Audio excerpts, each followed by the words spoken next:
Apakah pertanian diwahyukan oleh Allah kepada manusia atau apakah itu penemuan manusia? Segala sesuatu sebenarnya diajarkan oleh Allah kepada manusia, dan pertanian khususnya harus datang dari Allah, karena kita tahu bahwa pada awalnya manusia hanyalah seorang pengumpul seperti hewan lainnya.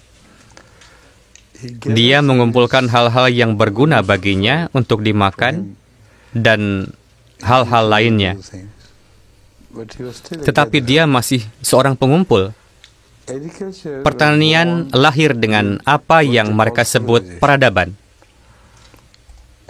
Dan semua peradaban dibawa oleh para nabi.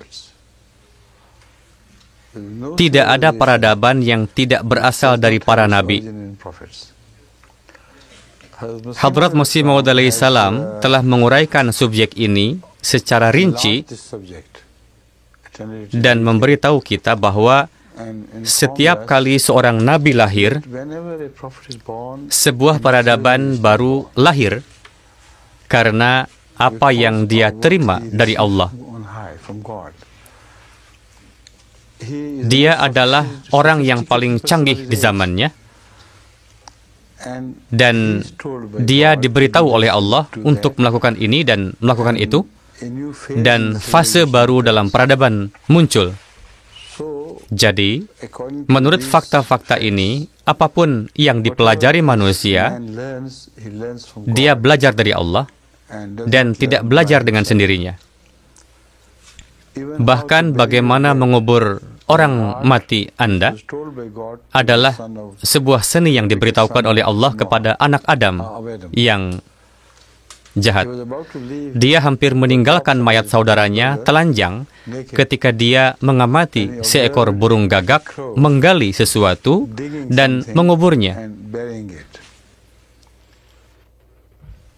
Pada saat itu, pikiran itu lahir bahwa jika seekor hewan saja dapat mengubur hal-hal yang seharusnya tidak terpapar,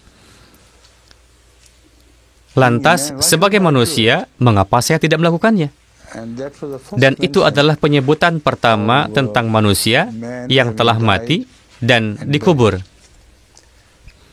Sebelumnya, saya pikir mereka hanya membuang mayat-mayat manusia.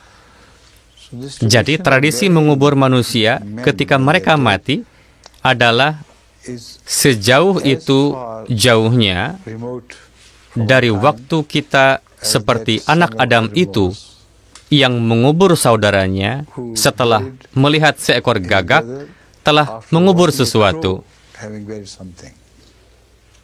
Oke? Tetapi itu hanyalah hal kecil.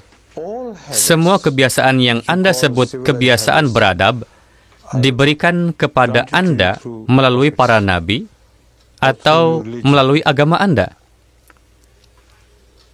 Saat ini Anda melihat begitu banyak anjing yang orang-orang bawa berjalan-jalan di pagi hari di tanah lapang dan lain-lain. Mengapa orang-orang ini mencintai anjing?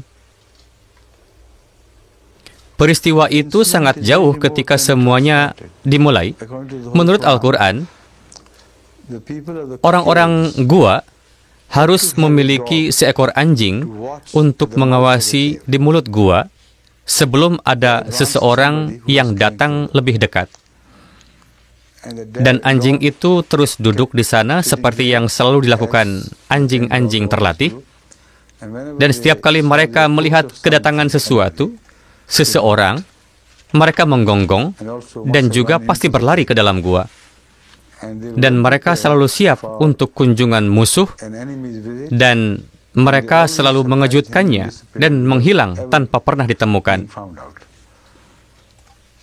Jadi, anjing, apa yang mereka lakukan kepada orang-orang ini adalah sebuah kebaikan yang merupakan tindakan keagamaan untuk tujuan agama dan untuk menyelamatkan agama mereka dan doktrin-doktrin mereka, dan tentu saja diri mereka sendiri. Mereka telah menunjuk anjing-anjing untuk tujuan ini. Dan sejak itu, mereka begitu berhutang budi kepada anjing-anjing, sehingga mereka memperlakukan anjing-anjing itu seperti anak-anak, seperti saudara-saudara, dan bahkan lebih. Beberapa orang telah mendedikasikan semua harta mereka yang mereka tinggalkan kepada beberapa anjing yang harus dipelihara. Tetapi tentang manusia-manusia lain, mereka tidak terlalu peduli. Untuk anjing-anjing, mereka peduli. Tetapi mereka tidak ingat bahwa kebiasaan atau tradisi ini berakar pada agama. Itu telah menjadi hanya sebuah budaya, dan itu tidak menjadi budaya dengan orang-orang Muslim. Di sana lagi, agama mereka yang bertanggung jawab, karena anjing-anjing adalah benda-benda najis. Mereka dapat mengotori pakaian Anda dan barang-barang, dan melakukan sedikit itu dan ini di sana, di mana-mana. Sehingga di dalam sebuah rumah di mana Anda harus mengingat Tuhan pada kain yang bersih dan pada lantai yang bersih, anjing-anjing tidak seharusnya diizinkan.